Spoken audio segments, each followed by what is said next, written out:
Hi, I'm Symphoneers, and today we're taking a look at Ashling Flame Dancer in Historic Brawl. So, before we talk about Ashling, I need to just explain what Storm is. Storm is a mechanic that cares about every prior spell you've cast in a turn, so if you can take like 20 or 30 or 40 game actions, or like spell casts, and then cast Grape Shot, you will have a storm count of, 30 or whatever and be able to kill your opponent with it. And that's great. There are also other ways we can win that are effectively winning with storm count and stuff, although they don't have the keyword. So storm decks, in order to do that and take that many game actions, they have a couple of things that they care about. One big one is mana refunders. Traditionally, Burgi is the most important, or like often what you'll see in the commander spot, and then there's also Urabrask, as well as Runaway Steamkin, and there are creatures that are not mana refunders but function in a similar way. Crime Novelist is one of the kind of important new ones. Whenever we sack artifacts, it will add mana, and Goldspan Dragon also functions in kind of a similar fashion, even though it's, again, not a traditional mana refunder. So if that takes care of all of our mana problems, we need card advantage then. There's a lot of card advantage in the list overall, but the two big ones that are important for piloting are Underworld Breach. This card is ridiculous. It gives every non-land permanent in your graveyard escape, so it is the most powerful card in the deck, almost certainly. Most powerful, most important card in the deck.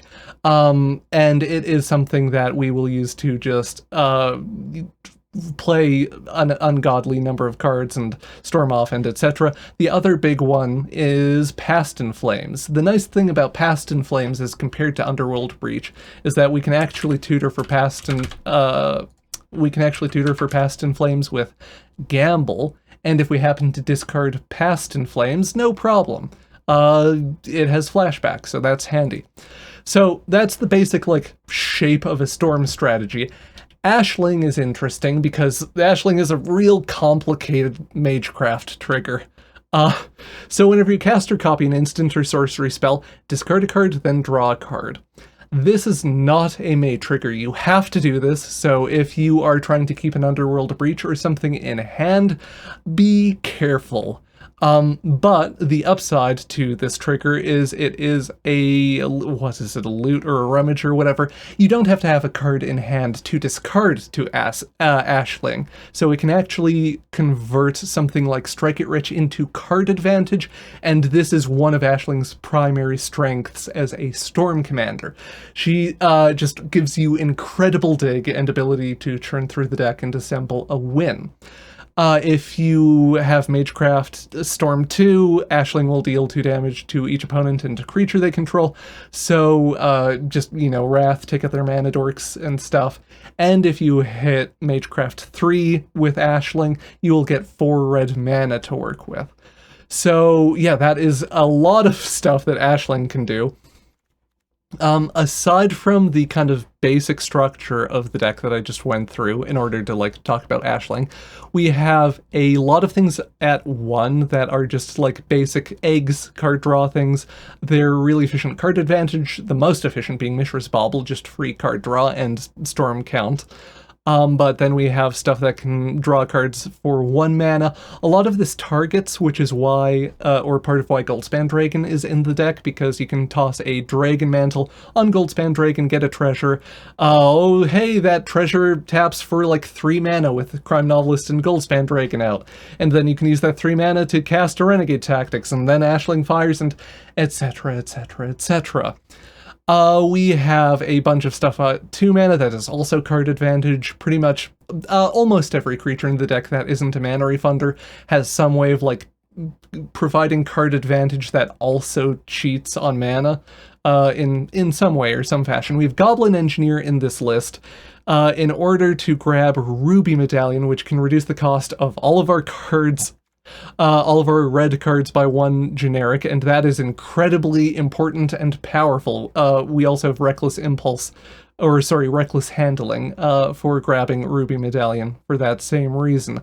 Bunch of Impulse Draw. Rob the Archives is incredibly powerful. Just chuck, casualty it and, Impulse Draw 4. Unstable Amulet, more good card draw. Increasing Vengeance.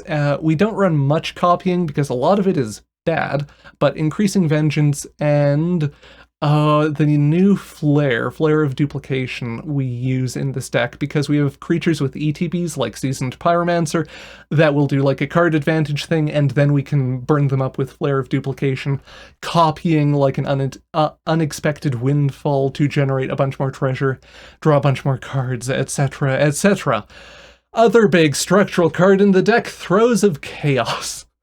Throes of Chaos is a cascade card that is primarily useful because it can convert lands into spellcasts, and it's cheaper than it looks in a Storm deck because if you have 1 or 2 refunders down, all of a sudden it's, 2 mana or free, and will just help get the ball rolling, get Storm stuff happening again.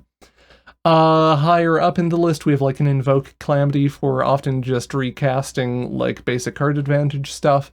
Hearth Elemental can help dig for more cards and things, and yeah, that's more or less the deck. We do have Nykthos in the list. If we happen to have a bunch of creatures down, it's just another way to cheat on mana. We have Inventor's Fair that can tutor for a Ruby Medallion, although it might be difficult to set up or whatever, or like it can be tricky. And that is more or less the list. We also have, one last mana refunder, Stormkiln Artist. This is incredibly good and useful because if you have Grape Shot or Galvanic Relay, forgive my awful typing, you can cast it with the Stormkiln Artist down and generate like 10 or 20 treasures or whatever, and that's great. That will win you games of Magic. Yeah, deck's complicated. If you like the deck tech and like the video and etc., like, subscribe, and so on. It helps the channel a lot. Also consider supporting on Patreon, becoming a YouTube member, following me on Twitch, and all that stuff. Links in the description below. All that rambling out of the way, let's get on to some actual gameplay.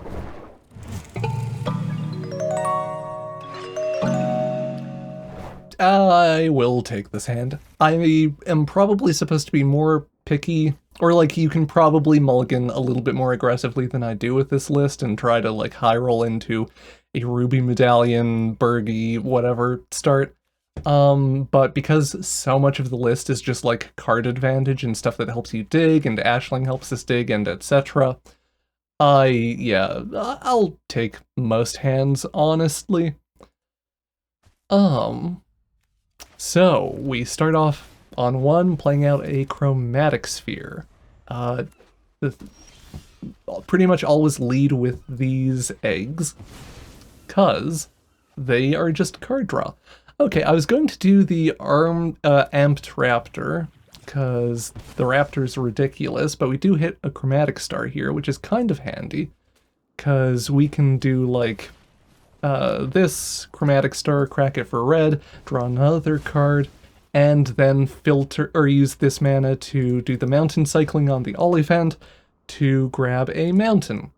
We do a bunch of like land tricks like that in this list just to help do nominal deck thinning and so on, because Storm is a strategy where the like 0.6% gain or whatever that deck thinning has in most cases actually matters.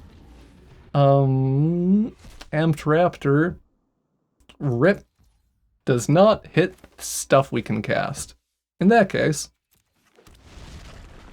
Amped Raptor, we want to hit something at 1 or 2 mana with the Raptor, but we hit Throes of Chaos instead, so that's a little bit awkward. A cheeky little Flare of Duplication as a treat. Flare of Duplication does not have to copy your own spells. And that's fun. That's nice, you know. Often I don't, because, like, your opponent's spells will not work especially well with your deck, but a Cultivate is just, good, clean fun for the whole family. So we could get Ashling down here. That's a little bit dangerous, or I would kind of rather try to save Ashling for, like, Ashling plus Highway Robbery, try to get another bit, or, like, another thing we can cast. It might be best if we plot the highway robbery so that we can bank it for, oh, hi. Underworld Breach is cool and good. Our graveyard's not in a spectacular spot for it. But let's play Ashling, or try to play Ashling. And let's see what we can do here. Because of a bunch of things in our deck of Flashback, they are a reasonable thing to discard. I don't hate discard a card here, actually, with the Breach in hand. Nykthos, hi. Mishra's Research Desk. So we don't do a big splashy storm thing that turn, but we do get, oh boy. Huh. That's a concern. The good news is all of their merfolk are good. Or like they're all things that they want to keep around, so the Vidalian Hexcatcher is very flexible. Counterspell stuff is not immediately back-breaking. How bad is this for us? 7, 8 damage.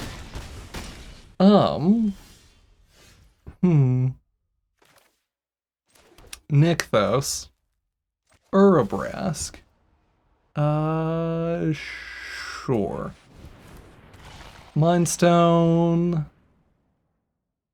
Just redo everything that is not Ashling. Actually, we can crack the Research Desk here, too. Because Research Desk is end of your next turn. We have Fists of Flame and Kazul's Fury left in the deck that are non-grape shot win cons. Yeah. I think those are workable. Kazul's Fury is a fling that is a land, so it has a lower cost of inclusion than actual flings, and we can hit like a whatchamacallit, a crime novelist or something, make it gigantic. Our Stormkiln artist can be huge too. We have a couple creatures in the deck that can get really big. Fists of Flames gives us card advantage for card draw stuff. So Ashling here, get our devotion to red up.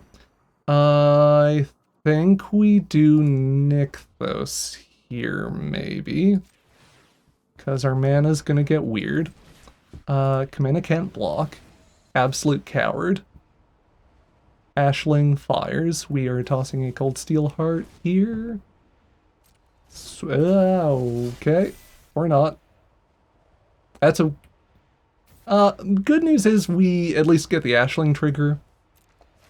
And we have the Urabrask mana refund. Hi, Kazul's Fury. Okay, so we would like to... nice thing about Underworld Breach and the deck's kind of reliance on graveyard stuff in general is that we can throw our win cons in the garbage, and that's fine. We take care of the Vidalian Hexcatcher, which is good for making this turn more robust. Molten Duplication, not great. It's interesting here. A little breach as a treat. Underworld Breach. We will do a highway robbery. Burn. No, not the Research Desk. The land, and then we will sack a land here. We do have the bubble that can generate mana, although that's a little bit awkward. Our opponent just absolutely vibing, sitting on the Kamina activation. Fists of Flame, okay. Resolve, sacrifice a land, get some more cards to work with. Okay, we will make a land drop, and then we will do what? We would like to... Fist of Flame? Why am I like this? No, this is fine. Sorry, we should have done it, or I should have done it on Urbraska. I don't know why. Listen. Deck complicated. Increasing Vengeance, cast with Escape on the Fists of Flame. Slurping up, not all of those. Amped Raptors, not a great recast here. Ashling tosses the Inventor's Fair.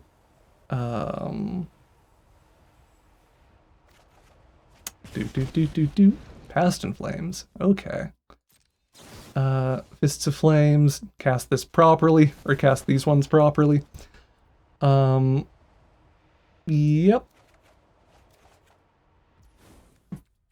I'm being patient with some of the casting here, just cause. Oh, are we fine? Am I overthinking this? I'm really overthinking this. This is part of why Ashling's Dig is so good. I can punt, and it's fine. Yeah. Ashling, we also, yep.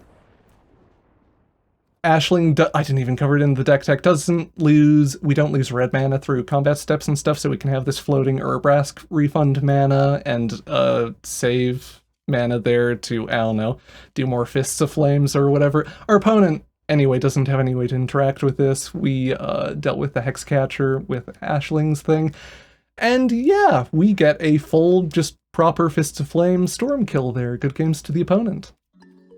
Oh boy, this is a hand. Reckless handling for a Ruby Talisman. If it discards the Breach, that's not good. But if it doesn't, then that's fine. Like, we either get the Ruby Talisman or we get the Breach, which eventually lets us get the Talisman back. So that's nice. Fists of Flame in the bin, that's totally okay, or like one of the best things for it to hit. Kazul's Fear is going to be impatient. Let's... Dwarven Mine is okay. We don't need to do the Ruby Talisman before this stuff, because it's all 1 mana. Hi, Bergie. Okay, so a bunch of tapped lands. Dwarven Mine. Yeah, the generic cost reduction doesn't work on single pip stuff. Ruby Medallion with this hand is a little bit weird. A mountain would be great, because that lets us Ruby Medallion plus Bergie in one fell swoop. And then we can do like Ashling. Probably need to draw something, or I guess we can... Don't really have a great Breach thing set up. Although part of what makes Ashling Underworld Breach strong is that Ashling fuels Underworld Breach. Realmbreaker for the opponent. This is fine. They're doing like Eldrazi setup stuff, and we are much closer to killing them than they are to killing us. The bad news is, if they resolve Ulamog at all, we have very high odds of decking ourselves because we draw so many cards. So that could be awkward. They're unnecessarily holding priority with, yeah, the Realmbreaker activation, bunch of good mills, Invoke Calamity and Big Score. Oh, does that mean we have a kill? We're close to a kill, certainly. Ooh. Okay. Pay 3 life. Ashling. Ashling gives us some mana, so let's do a Throes of Chaos. Discard Kazul's Fury. Throes of Chaos fires, hitting an experimental synthesizer. Bergie mana from that. Synthesizer grabs us a land. Mindstone's mana neutral with Bergie down, so might as well. And also doesn't trigger Ashling, so we don't throw away the Breach. Breach. Breach gives us Ancestral Anger on Bergie. We will exile, maybe not Galvanic Relay. Oh, maybe not Fist of Flames. Sorry, this is a slightly weird one. Ashling does some stuff, and we like that. We will use this Thrill of Possibility to toss the Spike Field Hazard. Ashling draws a card. Oliphant, not great. Witch's Mark on Bergie. We use the Ashling trigger to toss the Oliphant. We have a kill there. We hit the Ashling mana refund, and we have drawn a bunch of cards that turn. We, in particular, because we have Fists of Flame, this is nice because I just did the win last game. Because we have Fists of Flame in the graveyard, we can just cast that on Berkey a couple times. Alternatively, we can like big score away this, draw some cards, invoke Calamity, recast.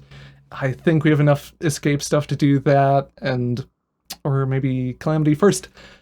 We have the, like, yep, they are correct to surrender there. Good games to the opponent. I'll keep this hand. Wayfarer's Bauble is a nice setup piece for us. Bauble first. We're not that picky about getting counters on Vindictive Flamestoker for the card advantage. It's nice to get counters on Flamestoker, but... What a beautiful day, brother. Why don't we do Unstable Amulet?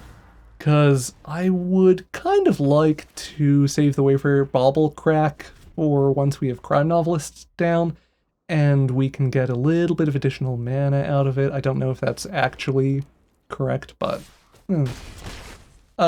Cat violence happens. Hi, Goblin Engineer.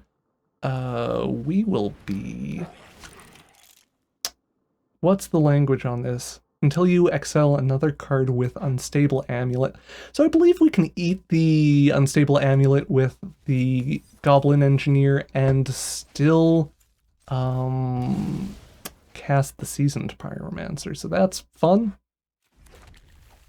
Get the Flamestoker down. Yeah, sorry, I keep adjusting the line I'm taking based on card draw and stuff. They should kill the Goblin Engineer if they have removal, because the Ruby Amulet is very important. Hey, they pick correctly. So now we are reliant on the Underworld Breach to get the amulet back, and that's, like, not ideal, but also kind of fine. We have options.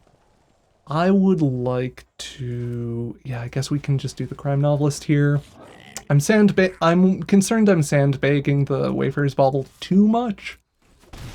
But yeah, also I'm specifically not blocking the cats because whenever cats die, Johnny flips into Big Johnny, and it is no bueno. Me no likey. So I'm just going to let Jonathan bully us for the foreseeable future. Yeah, no blocks. Okay. Wayfarer's Bauble. Crack this, get some mana off of Crime Novelist.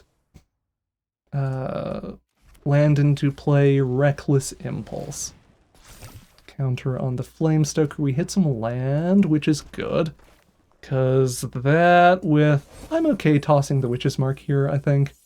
I don't hate getting a counter or the Aura thing on the Vindictive Flamestoker, because we're not winning with its combat damage or whatever. Or, like, we're okay sacrificing the body. And it just makes attacks for them, like, slightly less awkward, even though we're never blocking cat.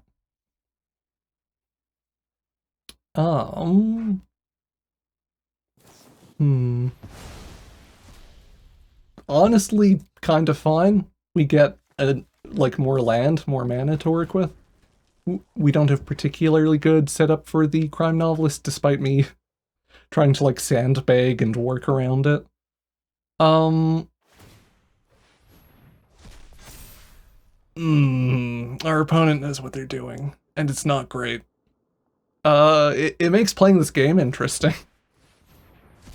Wayfarer's Bauble is incorrect, or not one of the high-value hits for them. I mean, I'm maybe being picky. It's probably correct for them to hold Lion Sash activations. Goblin Matron, we hit Crime Novelist, we hit Engineer. Okay. I don't think it's Ashling time yet. Although maybe that's incorrect. Now we just don't have enough stuff to cast.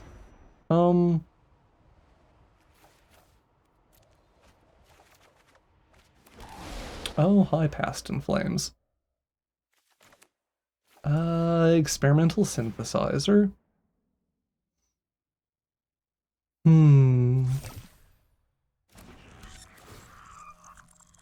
Hoping to hit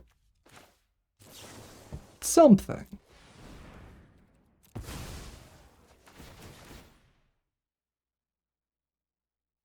Giving them breathing room or like a turn to Eater Graveyard with the Lion Sash is potentially a problem. Although we're hitting enough juicy stuff, enough good cards that I think this is correct. Because a potential follow-up Storm turn here is like really something, and if they want to put a dent in that in a meaningful way, they have to spend their entire turn eating our whole graveyard with Lion Sash. Which they might do, but, you know. Ooh, Strike It Rich. We will save the Strike It Rich. It is a useful cast with Ashling. Lion Sash eating more stuff out of the graveyard hits the synthesizer. Is there anything that we're, like, afraid of them hitting at this point? Not really.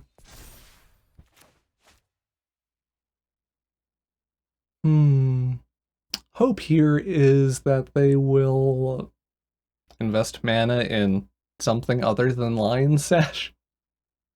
Although our opponent appears to be, like, canny enough that, yeah, they recognize hitting the graveyard is relevant, so I feel like they're either going to keep dumping mana into the Lion Sash or do something scary.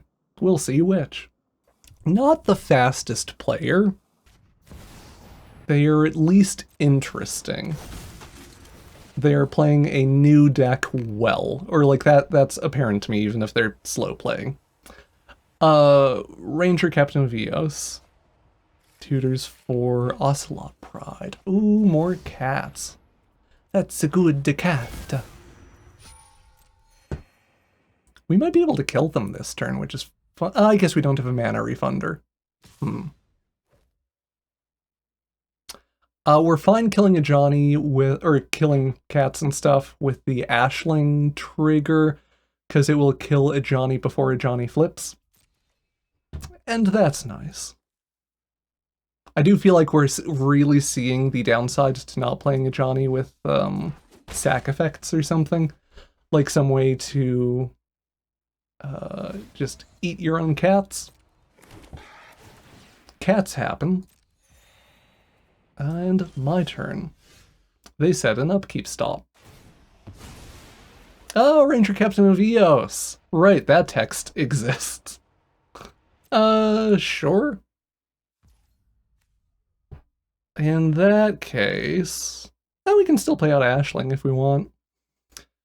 I don't hate that.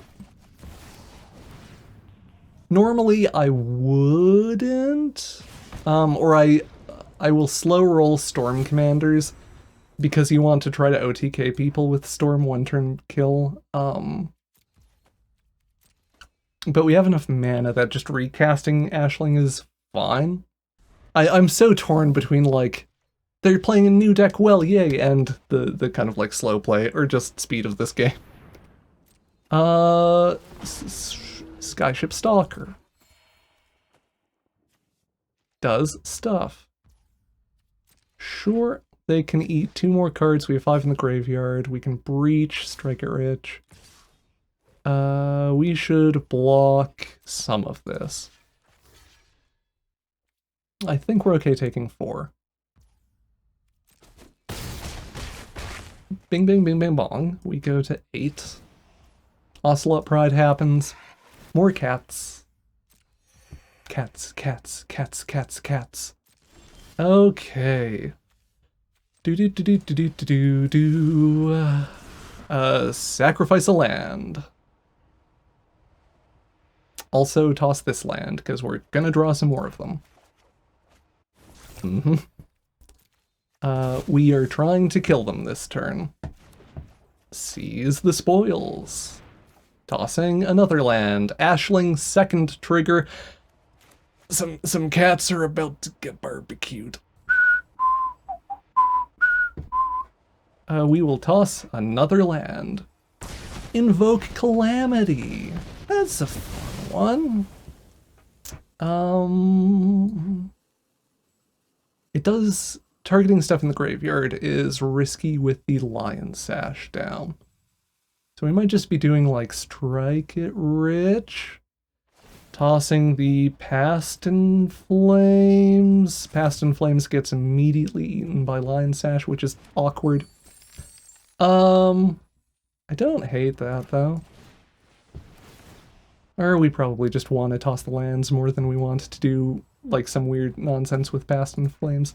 Or like to kind of toss it away.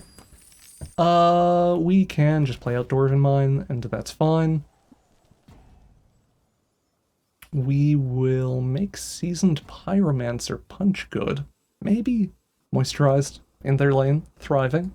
I have hit a point with Storm decks where the opponents hit the rope and like burn through their entire rope much more frequently than I do, which is kind of nice, or kind of, I don't know, something. Fists of Flame. Little Fists of Flame is a treat. Discard Past in Flames. They will get, oh, Flare of Duplication, high. Invoke Calamity. Flare of Duplication, alternate cost. It's a little risky, but sack the Flame Stoker. Yes, it had 9 counters on it. Hey, we have Underworld Breach. Flare, we are going to keep tossing Underworld Breach. Recast here, Strike It Rich, or Strike It Rich is helpful. Reckless Impulse, we could copy the Flare again, don't worry about it. Reckless Handling in the bin, Nykthos in the bin, sorry, we are keeping that Breach in hand. The Exile stuff, Glimpse is good. Ashling tosses that. We have drawn several more cards.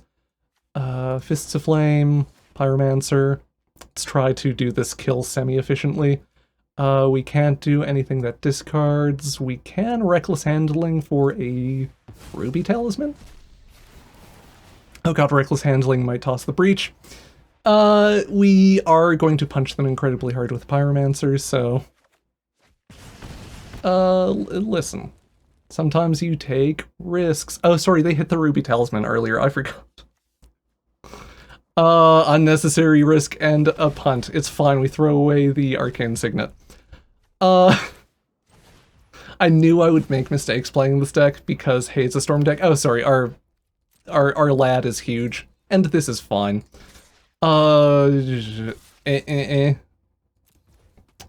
Gigantic Lad does big smash, and yeah, we hit our opponent for 1 billion.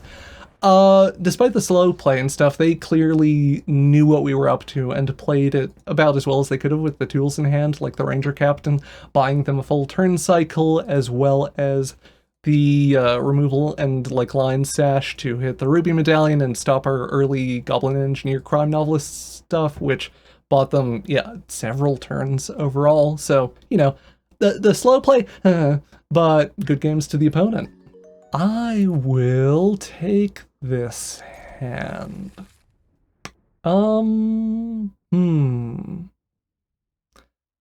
Wayfarer's Bauble, Crack Bauble onto Goblin Engineer on Synthesizer on 3.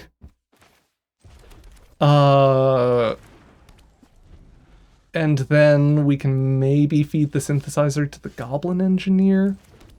Or we can Vexing Bauble, that's a little less fiddly. I think leading with Synthesizer here is fine. We're versus Reese the Redeemed. They're vibing, moisturized, in their lane thriving. We can just gamble for the amulet.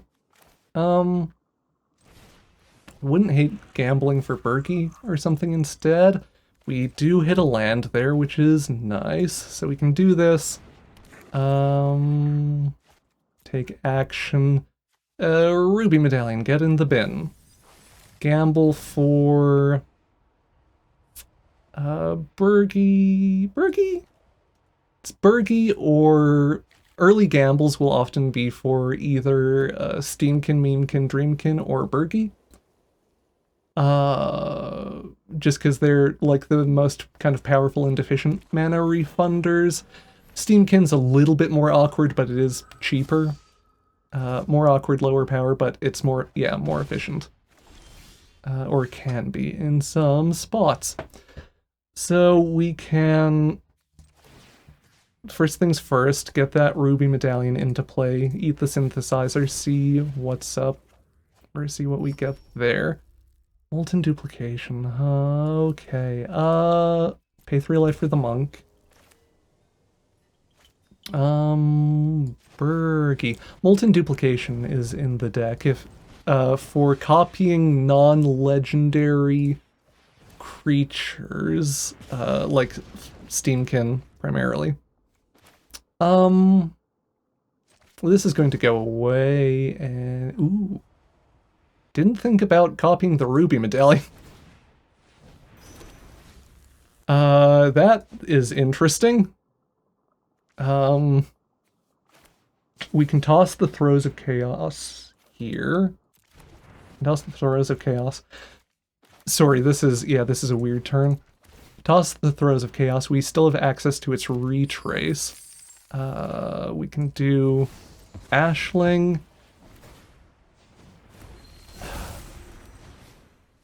If we have some really specific draws, we can get some Ashling triggers this turn, which just, like, vaporizes their board. Oh, no dice. Oh, I think I probably could have played that turn better.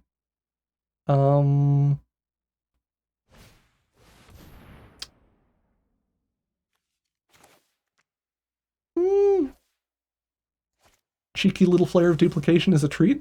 I'd mentioned not doing it earlier, or on opponent's spells earlier. But, I don't know. We do some Ashling stuff. But hey, we... this happens. So, you know, that's nice. Oh god, I didn't even think about the fact that that would trigger Ashling twice. That's great for us. This is why I like Storm, is you just figure it out as you go along. In a fun way. So we can bobble. Maybe we're supposed to bobble here. Sure. A little bobble as a treat. Bobble. What's coming up for us? This is one of those spots where the bobble information on our part is kind of handy. Faithless Looting is totally fine. We do a Bing Bong. Okay. Increasing Vengeance.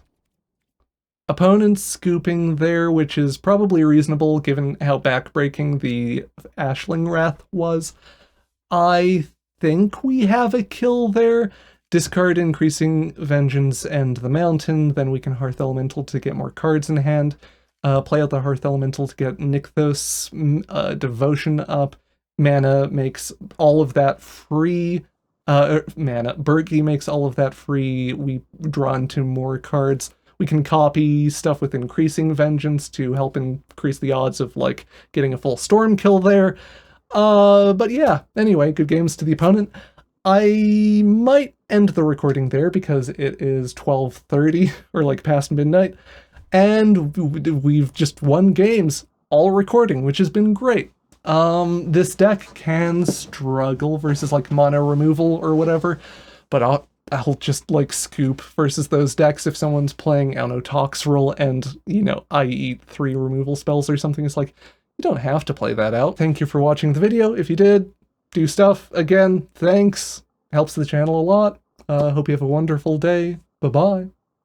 Thank you for watching the video, and an extra big thank you to the Patreon patrons and YouTube members that help make these videos possible. Hope you have a wonderful day. Bye-bye.